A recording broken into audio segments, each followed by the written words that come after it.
بسم اللہ الرحمن الرحیم۔ جب پہلے نماز ابتدائی طور پر فرض ہوئی تو سارے نبی صبح اور شام کی نماز ادا کرتے تھے، اور اللہ کے حبیب صلی اللہ علیہ وسلم بھی صبح اور شام کی عبادت کرتے تھے۔ سورج طلوع سے پہلے اور غروب آفتاب کے بعد عبادت کرتے تھے، لیکن جب حضور پاک صلی اللہ علیہ وسلم معراج میں تشریف لے کر گئے تب 5 نمازیں ہو گئیں، لیکن رکعت 2 ہی رہی تھی۔ جیسے ہی مدینہ پہنچے تو نماز میں رکعت 2 کی بجائے 4 ہو گئیں، اور نمازیں بھی 5 باجماعت مسلمان ادا کرنے لگے۔ پہلے بیت المقدس کی طرف منہ کر کے نماز کا فریضہ ادا کرتے تھے۔ تقریباً 16 یا 17 ماہ تک قبلہ اول کی طرف منہ کر کے مسلمان نماز ادا کرتے رہے۔ اللہ نے حکم کیا، اے میرے پیارے حبیب، آپ کے دل کی خواہش سے میں خوب واقف ہوں۔ جب آپ اپنا چہرہ انور آسمان کی طرف اٹھاتے ہیں میں سب دیکھتا ہوں۔ اے میرے پیارے حبیب، اب آپ اپنا چہرہ اقدس مسجد حرام کی طرف کر لیں۔ تب سے مسلمانوں نے اپنا نماز کا رخ کعبے کی طرف کر لیا۔ اور ویورز، میں آپ کو یہاں کچھ بتاتا چلوں کہ کچھ غیر مسلم کا دعویٰ ہے کہ اسلام تلوار کی بنا پر بنا، لیکن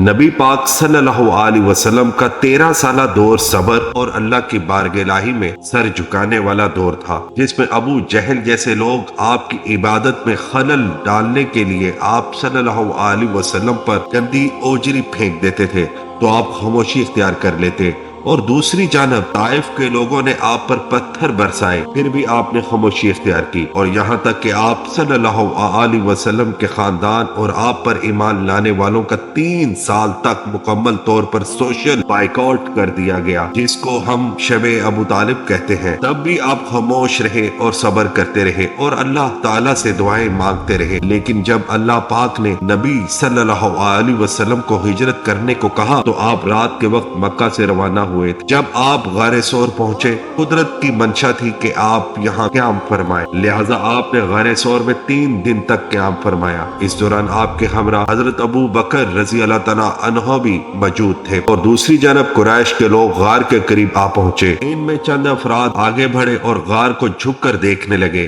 غار میں ان کو مکڑی کا جالا نظر آیا اور اس کے ساتھ ساتھ جنگلی کبوتروں کے انڈے بھی نظر آئے۔ اللہ رب العزت نے ان لوگوں کی آنکھوں میں اور عقل میں پردے ڈال دیے تھے، جس کی وجہ سے وہ کچھ نہ دیکھ سکے اور واپس چلے گئے۔ 3 دن گزر جانے کے بعد حضرت علی علیہ السلام نے اجرت رہبر کا انتظام کیا اور آپ رات کے وقت مدینہ کی طرف روانہ ہوئے، اور جمعے کے دن آپ صلی اللہ علیہ وسلم مدینہ منورہ میں داخل ہوئے۔ اسی دن سے اس شہر کا نام یثرب سے مدینہ الرسول یعنی شہر رسول ہو گیا، جس کو اب ہم مدینہ منورہ کہتے ہیں۔ آپ صلی اللہ علیہ وسلم نے مسجد جمعہ میں قبیلہ بنی سالم میں پہلا خطبہ دیا۔ اس خطبے سے نئی زندگی کا آغاز ہوا۔ میرے چینل کو سبسکرائب کریں اور شیئر بھی کریں۔ پہلا خطبہ رسول پاک صلی اللہ علیہ وسلم کا آپ کی خدمت میں عرض کرتا ہوں۔ سب تعریفیں اللہ تعالیٰ کے لیے ہے، ہم اسی کی حمد و ثنا کرتے ہیں اور اسی سے مدد چاہتے ہیں اور اسی کے سامنے توبہ